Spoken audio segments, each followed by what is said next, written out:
Salut le vlog. Aujourd'hui on est avec Aki. Bonjour. Salut Aki. Bonjour, dimanche matin, précisons-le quand même. Il est dimanche matin. Il est quoi? Il est 8h. Il est 8h15. 8h10, ouais. On est bien. On a froid. On attend qui? On attend Mimi. Elle est où Mimi? Je crois qu'elle arrive. Je crois qu'elle arrive. Elle est là? Elle est là? Mais qui est-ce? Mais qui est-ce? Elle est là! Oui, c'est Mimi! tard, c'est le métro, c'est la voix du matin surtout. Coucou les filles! Aujourd'hui un vlog un peu spécial puisqu'on est à toutes les trois, donc je suis avec Pauline et Mélanie. Et on va à la Paris Comics Expo pour interviewer Andrew Scott et Louise Braille qui jouent tous les deux dans Sherlock. Je suis hypée as fuck et j'ai dormi 3 heures car on a toutes les trois fait la même insomnie nulle jusqu'à 5h du mat. Il est là! Merde! Il est tellement là! Et donc on est en train de laisser Mélanie installer le matos vidéo pour l'interview qui va durer 20 minutes, donc on a tellement de temps. N'oublions pas. Oui, bien sûr. Et juste après, on a Louise Braille qui est... Non, je suis nulle. Là, vous l'avez? Là, voilà. Qui joue Molly dans Sherlock et que je suis très contente d'interviewer aussi parce qu'elle pèse et perso je la follow sur Twitter, elle est très drôle. Mimi, elle est pas bien là. Je suis stressée les gars, c'est dans 5 minutes, ils ont dit les acteurs arrivent, je suis là, lol, genre ça va vraiment se passer, n'importe quoi, ça marche pas du tout. 20 minutes. Hello.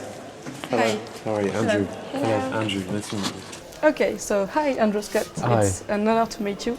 Our Lovely to readers meet you. love you. They are big fans and very jealous that we can do this interview. So Good, that's good, making people it's jealous. a pleasure to meet you. I wanted to know, first of all, when did you know that Moriarty was back on the show? Because you died. I Then you knew came all back. along. I knew from the beginning. I knew that's what they're... You always knew you weren't dead.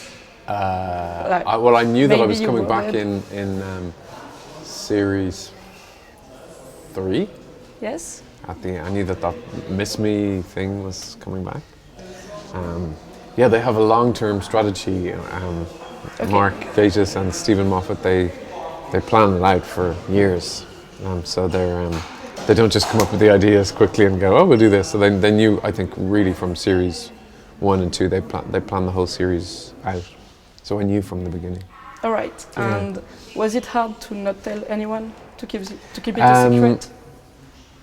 It wasn't really. It's fun. It's part of the fun, really. I'm not on Twitter or Facebook, or those public ones, and so people don't. Everybody I know asked me. Yeah. But I told my mum and dad. All right. Because they gave me life, so they can know. They can know. No, I found it quite easy. Sadistically easy. All right. Yeah. Sadistically easy. It's a good way to phrase it. Yeah. You've been on stage. Yeah. You've been in movies. You've been in TV shows. What do you prefer in those categories? It's not the same way of working. Yeah. I like to do everything. I feel like I've been very lucky to do them all. And usually I like to do whatever I just haven't done. So I've just done, although recently I did a movie and a film at the same time, filming in the day and performing at night, and that's exhausting.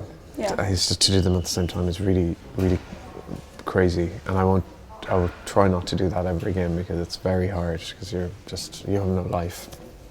And it's good to have life if you're a human. I think if I had to choose one, I would choose the theatre, because in the theatre you get to edit your own performance and you get to time it because you've got direct access to the audience, and you get to see they like this bit, they're laughing, and this needs to speed up. So you're in charge of the whole story. Whereas I think film and to a certain extent TV is the director's medium. They get to create whatever and so you have to give your performance and you give 6 different versions of a take, and I might hate 5 of them and they could use any of them that they want. So I'm not really in control of it. So one of the things I think you have to learn as a film actor is to just give it up, is to go, well, I didn't like that, and not to worry about it too much afterwards, because that's the difficult thing. You think, I don't like that, but they like it, and hopefully your ideas meet, but then they change their mind in the edit, and you think, oh, there it is. You said in an interview earlier that you were nervous when Sherlock aired and had a lot of success because you didn't want to ruin it with Moriarty. Yes. So are you more confident now? Are you, because people love you, they love your Moriarty? Well, I've been very overwhelmed actually by the response to it. So I suppose, yeah, I am. I do feel a little bit more comfortable. I still get nervous about things going out. I really do. I don't think I'd ever like not to care whether people liked it or not. And interestingly, even though I think at the beginning certainly people had a very strong reactions to the character. I think some people were like, no, I don't like this, and some people loved it. But I'm quite pleased about that. I think it's good when art, in any, whether it's a musician or a painting or a performance or anything, really, a building, makes people go, have different opinions, because I think if everything's the same, then it's not really original. So even though sometimes it's hard to take criticism, and you think you're going to get fired. They can't fire you. Well, I suppose no, maybe not. But I certainly thought maybe I might get the sack, because I made the mistake early on in Sherlock of going on the internet. Oh. Don't do it. So I never do that now. I mean, not very often. People have very strong opinions, and I'd never understood how passionate people get on the internet. And I think it's in the age now that people can hide behind their username, so they feel they can say whatever they want. And I think if you to meet people face to face, people are never they don't have as many. No one is going to come at you in the street and say, yeah, exactly. I don't like you. Although you'd be surprised. Oh, did it already happen? No, not really, but people say crazy things sometimes. Mostly not, but. How did you create your vision of Moriarty, which is a very famous character from one of the most famous works of literature? How did you create this maniac, very lovable and sadistic? Yeah, I didn't look at any of the other previous versions of it, any of them, because it's very easy to be influenced.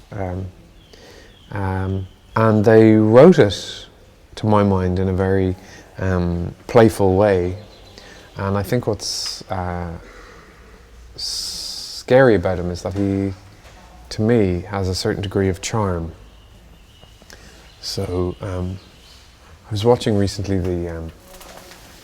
the series The Jinx. Have you heard of The Jinx? I've heard of it, but I haven't watched it. It's really extraordinary. You should really watch it. And the central character, I mean, it's a documentary, but it's a very dark central character, real life man, and he's full of charm, even though he's unbelievably dark. And I think that those two things can exist, and I think those two things exist in all people, actually. In some, the volume is turned up on one or the other. So yeah, and they had written it really beautifully and playfully. And in the first series, I was just in it the 7 minutes at the end. And so I think it was important to have something that was surprising, because it's just a small amount of screen time. So it's just to keep it surprising, so not to what people may expect. You have a lot of iconic lines. I have a bracelet that says, "Honey, you should." See Oh yeah, so you do. Yeah, that's beautiful. You have a lot of lines. Did you come up with any of it, or was it all part of the script? Most of it was in the script. I think a couple of them I altered a little bit, just to make them a little bit more sayable. But mostly it's in the writing. And did you know when you read them that they would become iconic? I think that's what my decision was to sort of, with really good lines. Sometimes if they're surrounded by too many other lines, the really great line doesn't get the ding. So I was very aware that sometimes in order to have a really great line, you need to be able to presented in the best possible way. So sometimes it's more about cutting out other lines to highlight the great line. So that's really what I mean. So yeah, some of them I knew were just very funny, really brilliant lines. Yeah. A lot of British famous actors are either in Harry Potter or Game of Thrones. Yes, You're yeah. not in either. No. Would you like to be in like Game of Thrones? I've never seen Game of Thrones. You've never slightly seen Game of ashamed to Thrones? You should watch it. Yeah. It's great. Do you know what? I am not good at box set watching. Oh yeah. For some reason, I'm like, oh, that's a lot of commitment. But I should watch Game of Thrones because people go crazy for it. I have friends who are just nuts about it. But yeah, of course I would. Yeah. If it's if the part was right. I'm looking at the moment not to do any more bad guys. It's just because I've played a lot over the past few years. Not necessarily always bad guys, but people who are antagonistic towards the hero. And so I've been acting for 20 years, and so I've done a lot of different things. And so just in the past couple of years, that's been in the foreground, sort of the darker stuff. So I'm sort of interested in just playing something slightly different now for the next couple of years. So. That's not to rule them out forever, but just at the moment. So Game of Thrones, yes, certainly. If I wasn't, depending on what the character is, I suppose. You would be a good guy. I think which so. Which is kind of shady in Game of Thrones. You're yeah, not exactly sure. It's right. I see. Yeah, I see what you mean. Yeah. And what was the other one? Harry Potter. Oh yeah, Harry Potter. Yeah. Would you? Yeah, I'd love to be in Harry Potter. Who would you be in Harry Potter? Oh God, I have no idea. They all do it brilliantly, all the people who are in it. I know lots of people in it. So I don't know. There's been a lot of talk lately about representation and diversity in entertainment. Yeah. And I think we can see it in The Abominable Bride with the feminist subtext, which is very funny. Yeah. Do you take... Do these issues interest you? Yeah. Like when you receive a project, do you see, okay, so do we have female characters? Do we have diversity? I read a script. I was sent a script recently, and the opening scene was Jessica, or maybe not Jessica, I don't know, whatever her name was, rolls out of bed, or rolls around in bed and stretches. She's 35. And in brackets they had, say, an 8 out of 10, close brackets. I closed the script, and I didn't read the rest of it. Because you cannot reduce a character, you cannot make them, their attractability, you can't number them and then claim that you've written a multi-dimensional female character or male character. So that is just not acceptable, and I made sure, because sometimes in turning down scripts you have to be diplomatic and say it's not for me, but I think it's very important to say this is the reason I didn't respond to I didn't read your script, because that's absolutely outrageous. You can't do that. There's a wonderful movement in London called Act for Change. Which was born out of a television trailer for ITV, which is one of our main commercial TV channels in Britain. And the trailer was for a season of work that was coming up, and there were no there was no ethnic diversity in it. It was all white people, and that was a couple of years ago. And the Act for Change project has really gone from strength to strength. And I think what it's doing now is making people see that there is a different way of looking at casting, and that the way that people look at casting projects and commissioning projects is very, very narrow-minded and uninventive and not representative. That's simply the case. It's just not representative of the world at large. So that movement is going from strength to strength. I think if people want to look at it, it's called Act for Change. and they're doing great work, and it's awareness is the key to everything. Do you feel like a lot of other actors and members of entertainment in Great Britain are sensible to this kind of issues? I think they're becoming more sensible. I think there's a lot of work to do. The war is never over, as they say. Yeah, I do think so. I mean, I think it's just looking. It's saying that it's going beyond stereotypes. Really, I think a lot of female characters speak in relation to what their relationship with men is, rather than them having their own storyline. I think a lot of gay storylines are about sexuality and sexuality alone. I think black characters can often be represented in such stereotypical ways. Asian characters, Irish characters. So it's just going that each of us, each whatever label we are, we contain multitudes. So yeah. To go back to Moriarty, now that you've created it, you said you didn't want to watch any version because you didn't want to be influenced. Now that you have your Moriarty, did you watch Elementary or the Guy Ritchie movies? No, I haven't. I haven't seen any of the Guy Ritchie movies. No, I will watch them. I'd say one day if they come on TV, I'll definitely watch them because I believe they're great fun. Yeah, they're great fun. Yeah, are they? Yeah. No, I'll definitely. They're kind of actiony, aren't they? Yeah. There's a lot of action in them. Yeah, I like an action movie. And they're set in Victorian. Yeah, Victorian times. Yeah. No, I will. Maybe not yet, but when they come on TV, I will. Yeah, absolutely. And have you watched Elementary, which is no, I haven't seen any. Well, that's with Lucy Liu? Yes. That's I know all about that, but I haven't seen that either. I think that was a TV series, so it's probably good to avoid that. Is that still on? Yeah. I think Yeah. It's another box set that I've avoided. Yeah, but I believe it's Natalie Dormer, isn't it, who plays? Yes. She's great. Yes. Yeah, she's really good. I've met Natalie before, and I think she's a brilliant actress.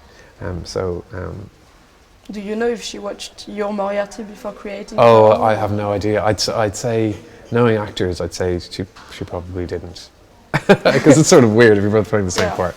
But maybe she did. I don't know. Okay. Yeah.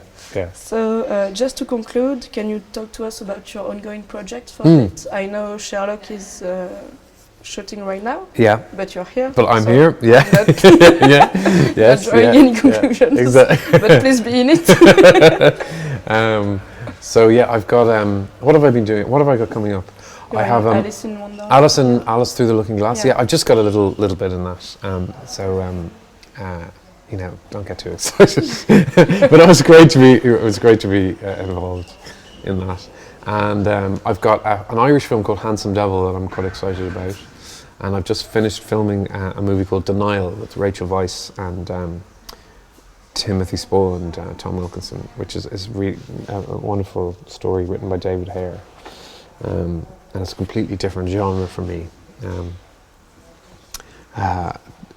To the stuff I've been doing recently, anyway, and then I'm going to play Hamlet next year on the stage, so I'm looking forward to that. You're excited about it? Yeah, I'm excited / terrified. But anyway, let's not think about that just yet, because enough for ages.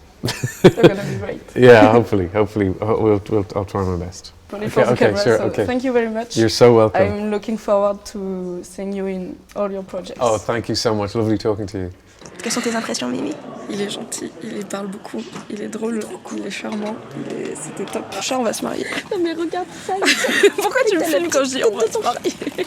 Regardez. C'est la photo avec la petite tête de maman. Elle est là, maman. J'ai appelé mon chat Moriarty et je me suis donc dit, je rencontre Andrew Scott, c'est la seule occasion de ma vie que j'aurai de dire regarde mon chat, il s'appelle comme toi. Donc je l'ai fait. Et je ne regrette rien car ça l'a fait marrer, il a dit il a les mêmes yeux que moi. So you're directing the Jungle Book. Was it your favorite Disney animation when you were kids?